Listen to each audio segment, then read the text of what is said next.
Hello folks, welcome to Amy's Rant number 8. Today's rant is about Valentine's Day. That's right people, Valentine's Day is just around the corner, so now it's time for me to speak my piece about this subject. Now, I had a Valentine last year, but it kind of turned out to be a total sham and a complete lie. So I didn't really like that so much. But I'm more used to not having a Valentine than having one, so I'm not really bothered by that. In fact, I anticipate they'll probably be just fine on Valentine's Day. It really doesn't bother me that much. But let me tell you what does bother me. On MySpace lately, there have been advertisements for nothing but dating websites. All the advertisements are all for dating websites, okay? And it's driving me insane, to say the least, okay? Because it's just 24/7. You know, half-naked guys, you know, girls holding guys to their foreheads. Like, enough already, alright? Enough, you know. Basta, alright? So, but here's the kicker. One of the taglines for, there's a website, one of them is called True. And one of the taglines for True is date safer, date smarter. We screen for marrieds and felons.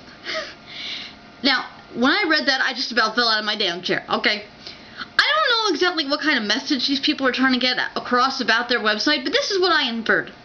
No longer should we women of the world try to find good guys with morals, ethics, and a basic sense of good hygiene.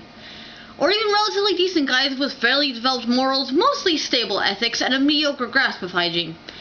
No, the only thing we should worry about is whether or not the guy we're seeing is married or a convict. Nothing else matters. So what if he's a total schlub with no hairs you could jump rope with? Who cares if he ignores us when we're in pain, or kicks puppies while wearing steel-toed boots? As long as he's not cheating on you, or cheating on his wife with you, it's all good! Can you understand why the dating world provides me with such frustration? When this is the message that's being supplied to me, it's no wonder that I feel so aggravated. I mean, alright, like this for example. 4 friends of mine are getting married, 3 this year and 1 next year. And I'm happy for them. I'm totally happy for them, don't get me wrong. And if I could simply sneak in a flask underneath my dress to these weddings, everything would be great. But one of these weddings bothers me more than the others. And that's my friend May. She's getting married in March. She's the same age as me and she has Asperger's syndrome. And she's getting married. Meanwhile, I have Asperger's syndrome and I can't even manage a boyfriend. Now, I'm not saying that I even want to get married. Lord knows I'm not ready right now, and I don't even know if I ever will be ready, or if I'll ever find somebody who'd be willing to stay with me for that long. But I feel like I should be. Like, that's the goal towards which I should be working, and then I'm missing out because I'm not. You know, there's been all these signs lately, okay? It came out of nowhere at first. You know, Valentine's Day displays by the registers and borders. Completely out of nowhere, and all of a sudden they're in front of my face.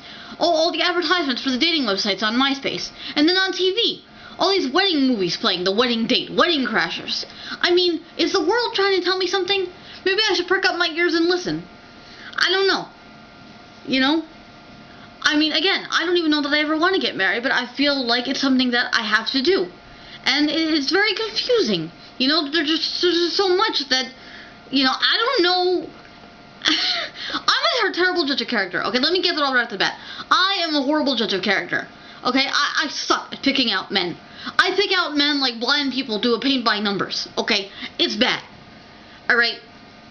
You know, so, I mean, forget about picking out somebody to be with in the long run. I can't even pick out someone to have meaningless sex with. Not that I'm into meaningless sex, because I tried it once and it was horrible. But if I was, I would suck at it. Okay, I had a one-night stand like 4 months ago. Almost ended the apocalypse. Okay, so never again. Never again. It ain't gonna happen. So, you know, I'm almost more willing to trust the judgment of a dating website than my own. That's right, people. I feel that someday I might just be so desperate that I'll go on one of those dating websites and do exactly what it says, even though I never want to do that in a million years. I just don't trust my judgment anymore. But, you know, my message on the whole is that Valentine's Day really needs to be made over, okay?